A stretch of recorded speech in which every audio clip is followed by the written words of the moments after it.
জন, এই একটা খাবার বাকি আছে, এক কাজ করে কাউকে দিয়ে দে, আমি না পারতেছি না, আমি অনেক টায়ার্ড হয়ে গেছি। হ্যাঁ তুমি অবশ্য ঠিকই বলছো। ওই তো আমার মনে হয় ওকে খাবারটা দিলে বেটার হবে। আচ্ছা চলো, এই যে নাও খাবার।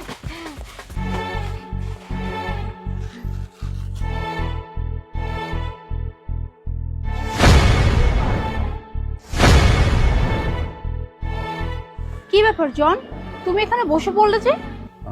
না, আমার একটু যেতে ইচ্ছে করছে না। ও আচ্ছা, আমি বুঝতে পারছি। তোমার বোধহয় এই পাগলি মেয়েটাকে দেখে খুব খারাপ লাগছে, তাই না? কারণ দেখো এই অবস্থা, তার উপর আবার প্রেগনেন্ট। যাই হোক, কি করবে বলো। আচ্ছা এক কাজ করো, তুমি চলো। কি ব্যাপার জন, আমি না তোমাকে বললাম উঠতে, চলো। আমি আর কিছুক্ষণ থাকি এখানে। আশ্চর্য জন, আমি বুঝতেছি না এরকম একটা পাগলি মেয়ের জন্য তোমার এত মায়া কেন লাগতেছে। আমার কাছে মনে হচ্ছে তুমি কোনো পাগলি মেয়ে দেখো না, অন্য কাউকে দেখছো। আর একটা কথা বলি, তুমি হয়তো ভাবতেছো বেচারির এই অবস্থা, তার উপর আবার প্রেগনেন্ট। শোনো, এই যে এরকম পাগলি যে মেয়েগুলো আছে না, এই সমাজে কিছু খারাপ ছেলে পেলে আছে, খারাপ বলতে গেলেও ভুল হবে, জানোয়ার, বুঝতে পারছো? ওরা মানুষ রূপী জানোয়ার। ওরা এইসব পাগলি মেয়েদের না সুযোগ নেয়। আর শুধু শুধু ওই জানোয়ারদের দোষ দিয়ে কি করবো, জানোয়ারগুলো তো জানোয়ারই।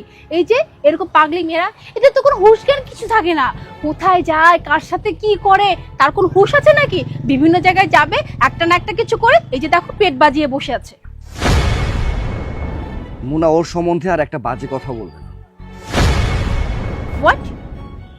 মানে তুমি এই পাগলি মেয়েটার জন্য আমার উপর শাউট করলে? মুনা, আমি তোমাকে নিষেধ করছি ওর সম্বন্ধে কোনো বাজে কথা বলবে না, প্লিজ। আমি সেই তখন থেকে দেখে যাচ্ছি, মানে তুমি পাগলি মেয়েটাকে দেখার পর থেকে না কেমন যেন হয়ে গেছো। কি ব্যাপারটা কি? আর তোমার এত বড় সাহস কি করে হলো? হ্যাঁ, রাস্তায় একটা পাগলি মেয়ের জন্য তুমি তোমার ওয়াইফের সাথে শাউট করতেছো, তুমি তোমার ওয়াইফকে বকা দিচ্ছ। মুনা, তোমার সমস্যা কি? তোমাকে আমি বারবার করে নিষেধ করছি ওর সম্বন্ধে কোনো বাজে কথা বলবে না। আর ও পাগল, আর আজকে ওর যে অবস্থা হয়েছে না, এটার জন্য আমি দায়ী। ও হচ্ছে আমার এক্স। কি? এই এই পাগলি তোমার এক্স গার্লফ্রেন্ড? হ্যাঁ, এই পাগল মেয়েটাই আমার এক্স গার্লফ্রেন্ড, আর ওর গর্ভে যে সন্তান আছে সেটাও আমার। মানে তুমি বলতে যাচ্ছ এই পাগলির গর্ভে যে সন্তান, সেই সন্তানের বাবা তুমি? মানে আমি এতক্ষণ যে জানোয়ারের কথা বলছিলাম, সেই জানোয়ার আর কেউ না, আমার নিজের হাজবেন্ড। আরে তুমি এত জঘন্য একটা মানুষ, কই তোমাকে দেখতে একদমই বোঝা যায় না। মানে তুমি এরকম একটা জঘন্য কাজ কি করে করতে পারলা? যে মেয়েটাকে তুমি ভালোবাসো, আর যে মেয়েটা তোমাকে ভালোবেসে তার সবকিছু তোমাকে দিয়ে দিয়েছে, আর তুমি কি না তাকে কিভাবে রাস্তায় এইভাবে ফেলে দিচ্ছ? এই ভালোবাসলে যে তার হাতটা ধরতে, এটা কি জানো না? হ্যাঁ, নাকি হাত ধরার সে সাহসটা তোমার ছিল না? ছি, তোমার মতো এরকম একটা কাপুরুষকে আমি বিয়ে করছি, যে কিনা তার নিজের ভালোবাসার মানুষকে প্রেগনেন্ট করে এভাবে রাস্তায় ফেলে দিয়েছে। দেখো মুনা, এই সব কিছুই আমার পাস্ট ছিল। জন, তোমার কি মনে হয় না যে এখন আমাদের বিয়েটা করে নেওয়া উচিত? কি বিয়ে? মানে বিয়ে করব আমি তোমাকে? মাথা ঠিক আছে তোমার? শোনো, আমি তোমার সাথে শুধুমাত্র রিলেশন পর্যন্ত করতে যাচ্ছি, এর চেয়ে বেশি কিছু না। আর বিয়ের সাথে ব্যাপার আমাকে বলবে না। জন, তুমি এসব উল্টাপাল্টা কি কথা বলছো? তুমি তো খুব ভালো করেই জানো যে আমি এখন pregnant. What? Pregnant? Pregnant of what? এখন তুমি প্রেগনেন্ট হয়েছো, তোমার পেটে বাচ্চা কার, সেটা তুমি ইনশিওর না হয় তুমি আমাকে কিভাবে বলতে পারো? জন, অনেক বলেছো। তোর এত বড় সাহস, তুই আমার গায়ে হাত তুলছিস?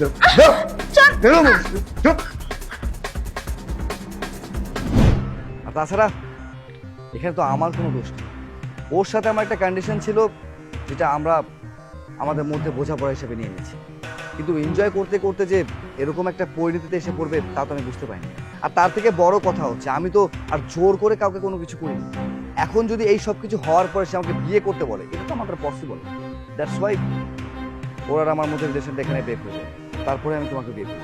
আর একটা কথা আমি কোনোভাবেই বুঝতেছি, এটা আমার পাস্ট, এটা নিয়ে তোমার এত সমস্যা কিসে? সমস্যা? সমস্যা অবশ্যই আছে, কেন থাকবে না? আরে যে পুরুষটা একটা মেয়েকে এইভাবে গর্ভবতী করে ছেড়ে দেয় সে আবার পুরুষ হয় নাকি? আরে তুমি তো পুরুষ নামে কলঙ্ক একটা, জানোয়ার তুমি।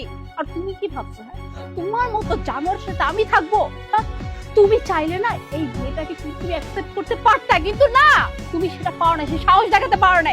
আরে তুমি যদি এই মেয়েটাকে আস্থা ফেলে দিতে পারো, আজ বাদে কাল আমার সাথে তো এরকম ঘটনা ঘটতে পারে, হ্যাঁ তখন তো দেখা যাবে এই মেয়েটার মতো আমিও কোনো না কোনো রাস্তায় পড়ে থাকবো। আর তুমি বলতেছো এটা পাস্ট, হ্যাঁ প্রেজেন্ট নিয়ে ভাববো?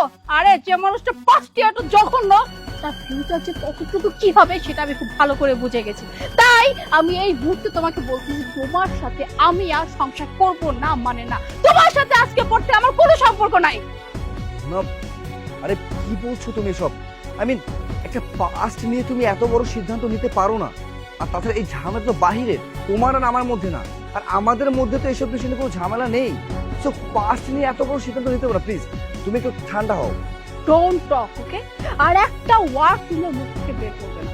আমি আজকেই বাবাকে গিয়ে বলে দিব যে তোমার সাথে আমার ডিভোর্সের ব্যাপার যেন খুব তাড়াতাড়ি করে ফেলে। তোমার সাথে আমি আর নামটাও না রাখতে চাই না। বোন, তুমি আমার সাথে যাবে?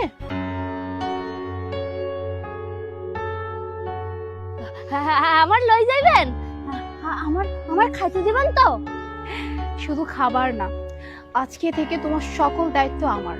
তুমি যা কিছু খেতে চাইবে, তুমি যা কিছু পড়তে চাইবে, সবকিছু আমি তোমাকে দেবো।